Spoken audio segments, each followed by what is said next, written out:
Just how powerful is Kaname Tosen from Bleach?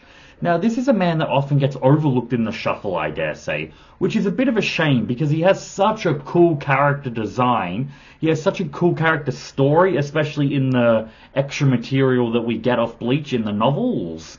And he has such a great looking Zanpakuto and such cool abilities with his Shikai and Bankai. So tonight we're going to be explaining everything that we know about his power and determining just how strong that he is. Now, we just did this for his comrade Gin Ichimaru. If I remember, I will chuck it up on screen. That was a fantastic video that I took a lot of pride in doing because Gin is one of my favorite characters in all of anime. So please, if you like this video, you'll love that one. Go give it a look. But, Kaname Tosen, what do we know about his powers to begin with? Usually when I do these videos, I like going over strength, speed, endurance, stamina, and intelligence. In terms of Kaname, we only get two main fights from him, against Kenpachi and against Komamura and Shuhei. But what we can tell about his speed and strength is that in his holification state, he's strong enough to block Komamura's Tenken Bankai, which is a crazy feat with how much physical strength that Bankai has. And he is quick enough to blitz someone like Grimmjow and cut off his arm before Grimmjow was aware of anything happening. So he is incredibly fast and incredibly strong, which only then gets heightened in his holification state.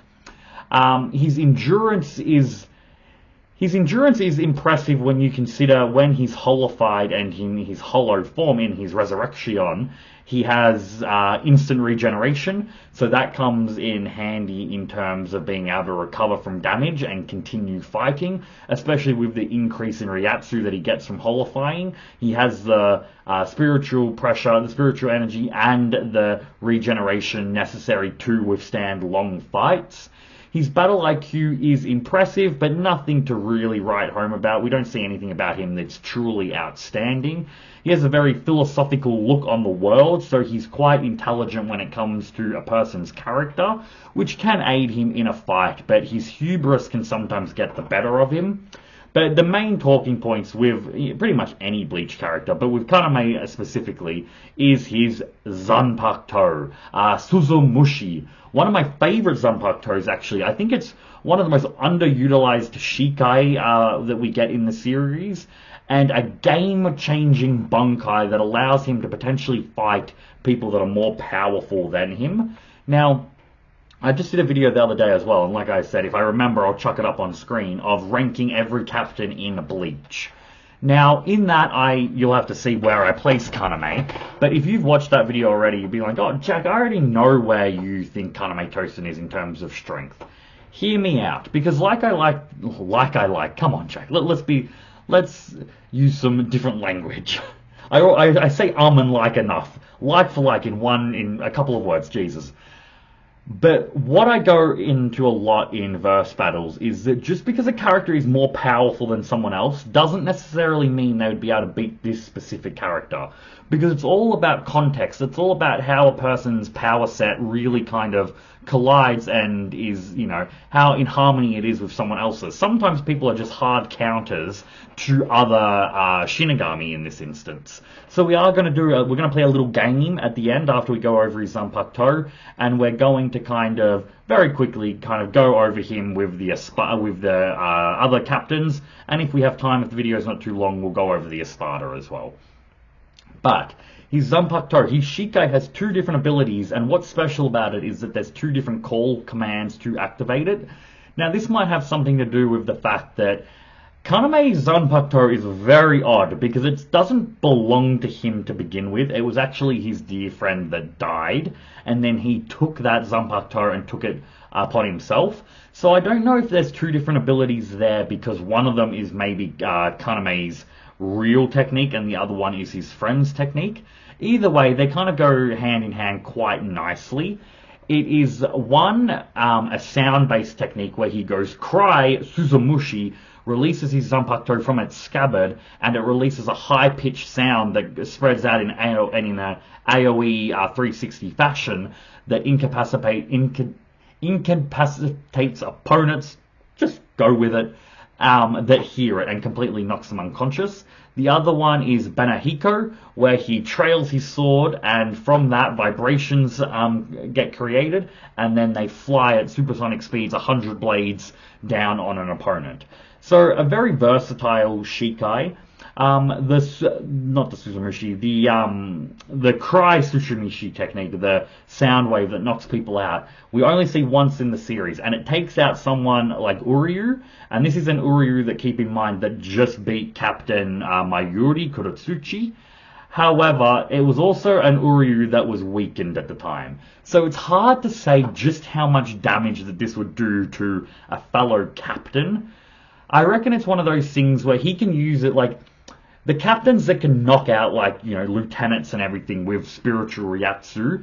I feel like if anyone Kaname could knock out or bring to their knees with his Ryatsu is the same type of characters that he could maybe knock out immediately with his Shikai technique here.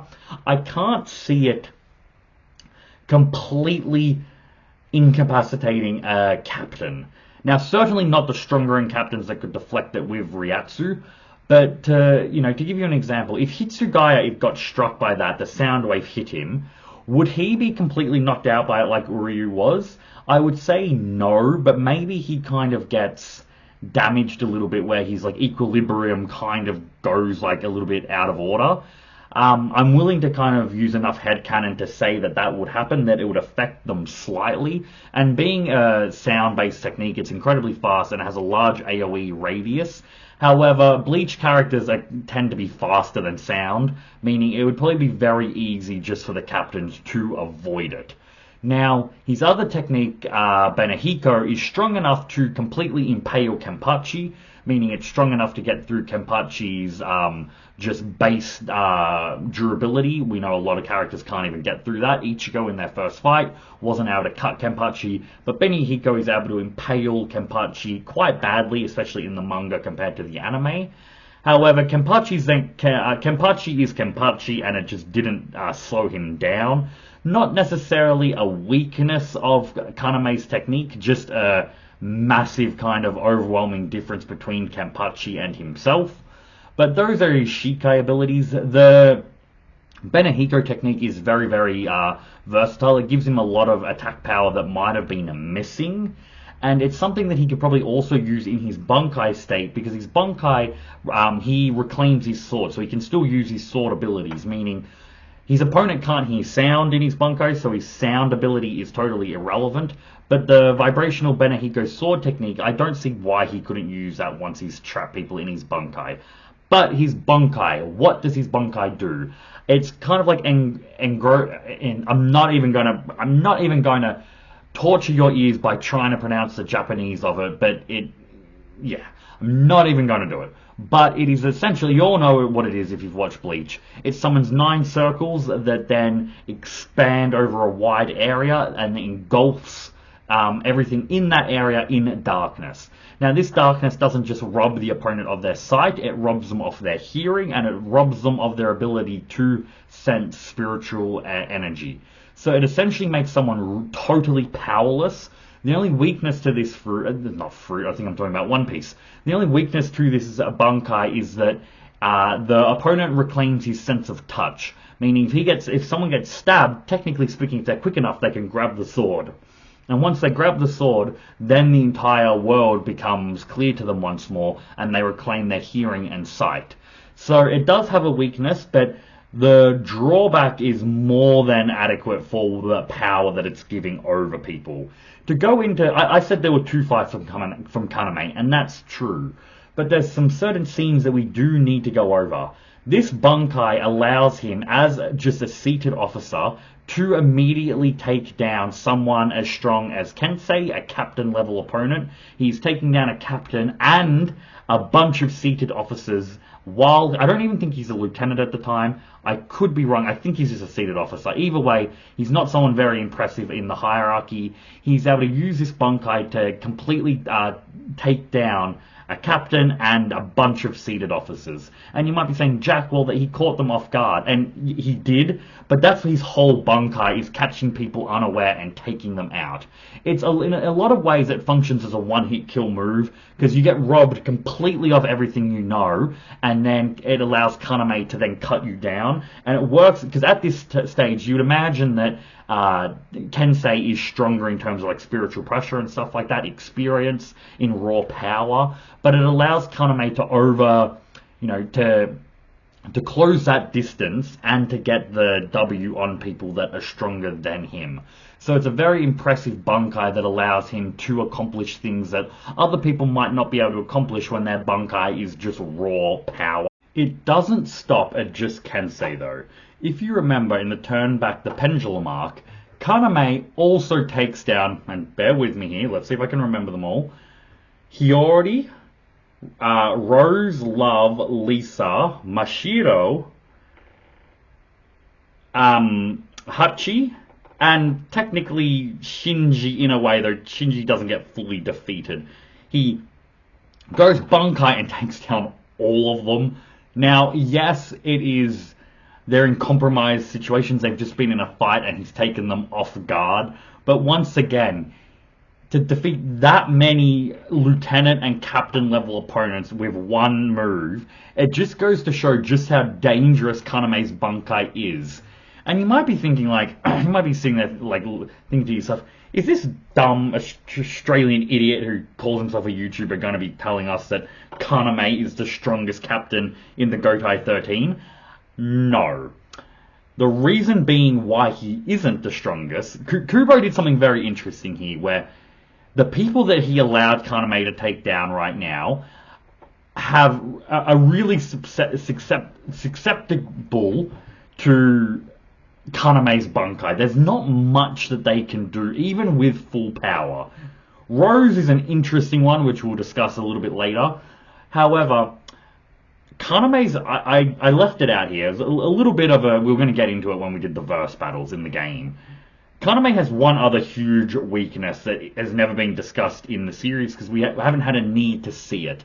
He's very weak to AoE attacks, because even though he can cut off a person's senses, he can't stop someone from, let's face it, Yamamoto going Shikai, burn everything in the universe to ash, Ryujin Jaka, in a massive AoE swarm of fire. Like, there's nothing that Kaname can do there.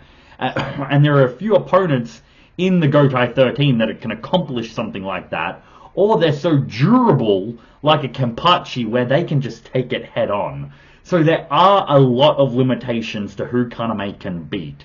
It's just that Kubo, whether intentionally or not, showed us fights and outcomes where Kaname could take down people, even though they're off guard, take down people that he had a better shot of beating. Now, we're going to go into our game now. We're going to discuss how we would go against the different Gotai 13 members. There is one other fight we've left, the fights we've left out are the Kenpachi fight and the Komamura fight, and we'll touch on them as we play the game. I don't want this video to get too out of hand and us not to play our game. This is the most exciting bit of the video, so let's get on with it. We already know how the fight would go with Yamamoto. I just discussed it. Yamamoto wouldn't even need to go Bankai. Kaname would go Bankai, darkness surround Yamamoto, Ryujin Jaka, boom. Kaname would just be completely wiped out with that one attack. If he decided to go, fist for fist with Yamamoto and go into his resurrection, Yamamoto would just be burning through all the Seros and just incinerating him to nothing but ash. He's not even touching Yamamoto.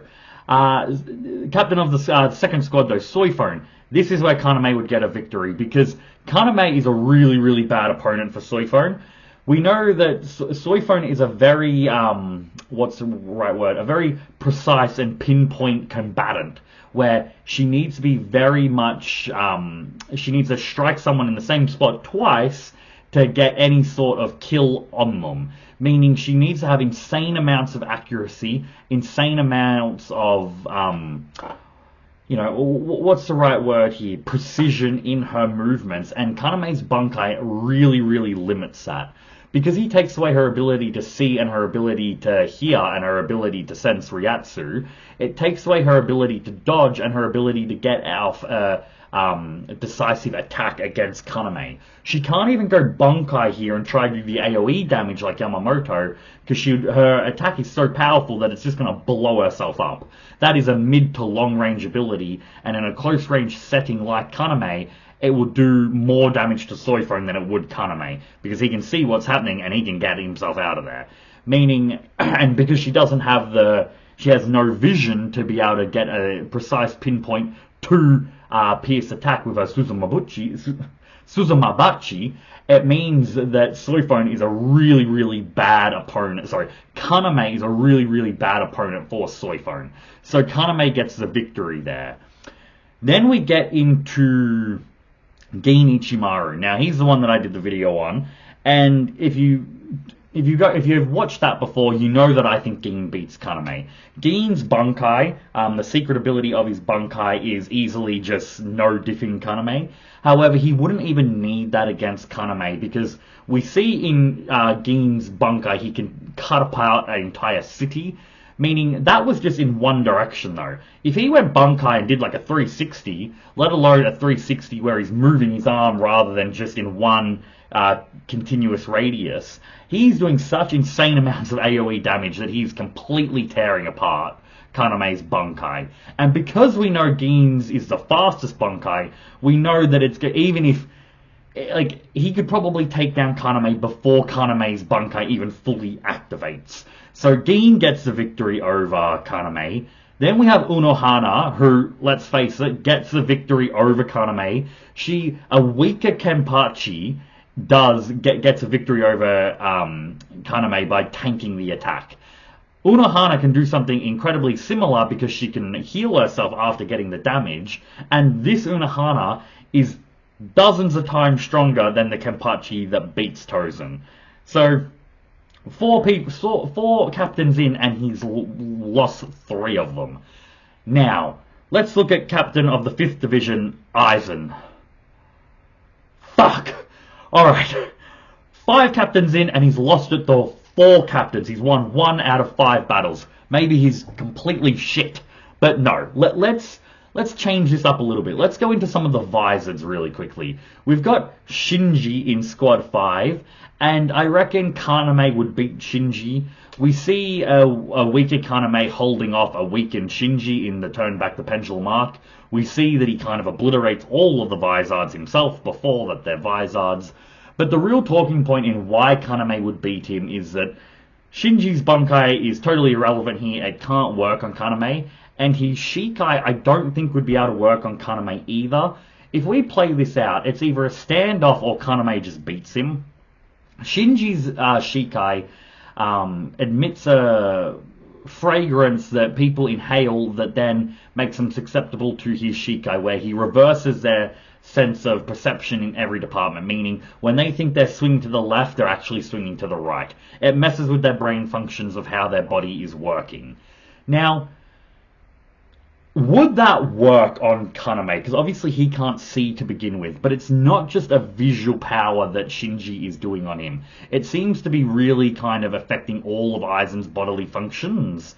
Meaning, I think that it would still work on Kaname, but because Kaname is blind, he's very adept at fighting in compromised situations. Meaning, I think like Aizen, he would be able to kind of hone himself to, like, get a grasp of what he's under quite quickly, and I think he would still get the win over Shinji even if it did affect him, because if Kaname went Bankai as well, then they're in a stalemate. Kaname's just learning to fight with his added, with the change of perception, and Shinji can't locate Kaname at all. So Kaname would just be goddamn in the dark corner practicing his sword swings, getting the hang of things, to then just take down Shinji. So I'd give this the victory to Kaname. Kaname versus Rose, if we go back to Squad 3, is also a bit of an interesting one, because Rose's Bankai is all about sound, meaning in Kaname's Bankai, Rose has his sound nullified, but Kaname can still hear, meaning Rose's Bankai would still actually work on Kaname, meaning he would be affected by the fire attacks and the water attacks of Rose's Bankai when he puts him in that theater show of sound. So I do reckon that actually Kaname in base, in just his Shinigami abilities, actually probably loses to Rose. Even though I would scale Shinji above Rose, Rose is a bit of a difficult opponent for Kaname. However, I'm not giving it to Rose because this Kaname also has hollow powers. And if he went his Resurrection, or even just Holified, he should just have the base skills and the overwhelming area of effect, the destruction attacks from his Sero abilities and the Soundwave abilities to just overwhelm Rose. We know that, he's taking down Shinji, he's scaling above Shinji. I reckon in his holified state where he's stronger, he would be able to scale above Rose in physical abilities. And I think in his holified state where he has instant regeneration, that would be able to keep him healthy enough to get the victory over Rose. But he even holified, and even in his Resurrection and with his instant healing, he would come out of that fight injured. But I do think that he beats Rose as well. Byakuya, I think he loses to. A very close fight, this one. Not as one-sided as the first 4 or 5 matchups. But he's susceptible here to, once again, Byakuya's AoE damage here. So he would go Bankai, Byakuya would be totally helpless, but then he'd be able to go Senbone Zakura Kageyoshi and attack in all matters of directions, meaning there's nothing that Kaname would be able to do to really avoid it. Byakuya could also keep up a shield of flower petals around himself to block from the Benehiko technique as well, meaning I think Byakuya beats him. Komamura, I reckon Kaname gets the victory over him. We kind of see that on the screen as well. In his fight with him, he's fighting him and Shuhei. In his holified state, he's able to block his Bankai, and he's able to really, really damage Komamura. If it wasn't for Shuhei assisting him, I think he would have been able to just take it down Komamura. But even without holification, he gains a level of hubris once he gains Arrancar powers, where he can start to see, so he starts to take that for granted when he was more powerful when he couldn't see.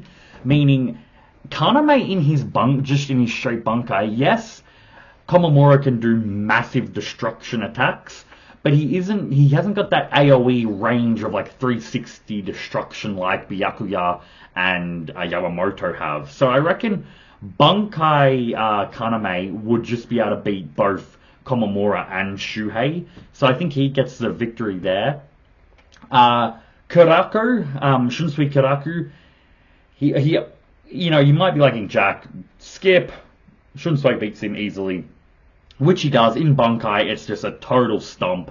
You could argue that he could go Deskodara, where he opens a portal to another world to escape Shunsui's Bankai, but he wouldn't do that narratively, so Shunsui's Bankai would just immediately take him out.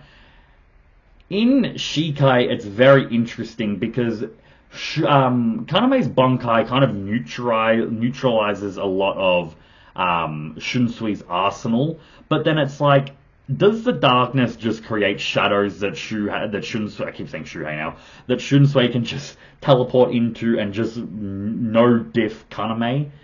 Or is, like, because it creates a massive area of blackness, so while it eliminates some of his other techniques, like the color technique, for instance, because Shunsui can't see anything, and he can't really do his Taka Oni one where he's getting the advantage from the sky, or the one where he can, the red and green stop ones where he does it on Lilibaro.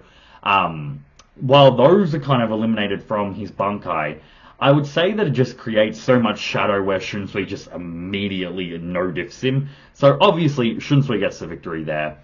Kaname himself is captain of Squad 9. We see what he did against Kensei. Even with both of them Karakurutan arc, Kensei's not surviving Tosen's Bankai. He's getting one-shotted there. Hitsugaya, I reckon, is also losing to Kaname. He has more of an AoE range, meaning that's a bit of a weakness for Kaname, but it's slower. He can't do it immediately. It takes a lot of setup for Hitsugaya to do that, those massive AoE attacks.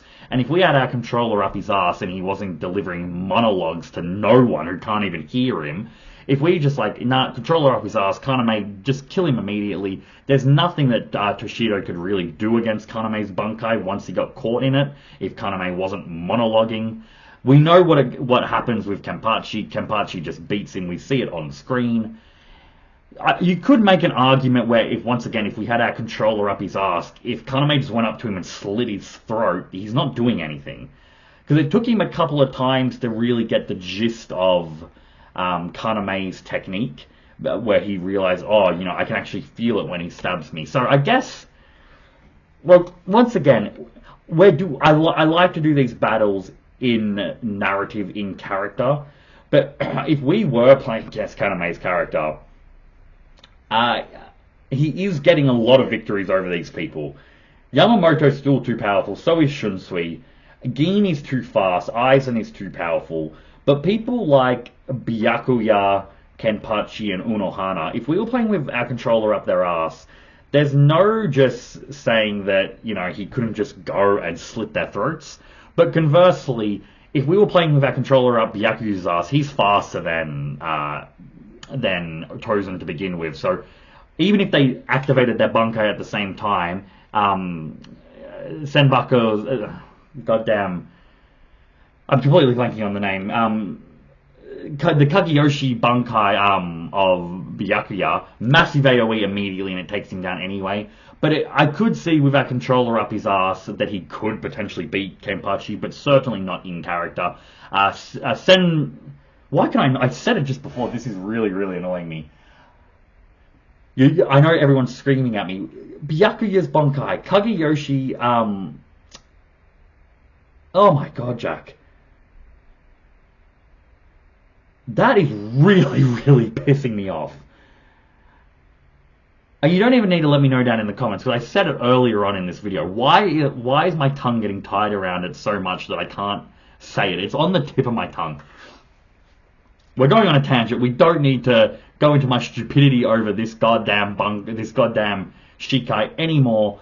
But let's go on to 12th place, Mayuri Kuretsuchi. If you go back to my video of ranking the captains, this was tied with the most difficult matchups. So I'm going to let you go and watch that video. I'm not going to give it away where I placed them, who I placed over the other. You need to go watch my ranking all the captains from Bleach. Won't be very difficult to find. I did it 3 or 4 videos ago, so go check that one out.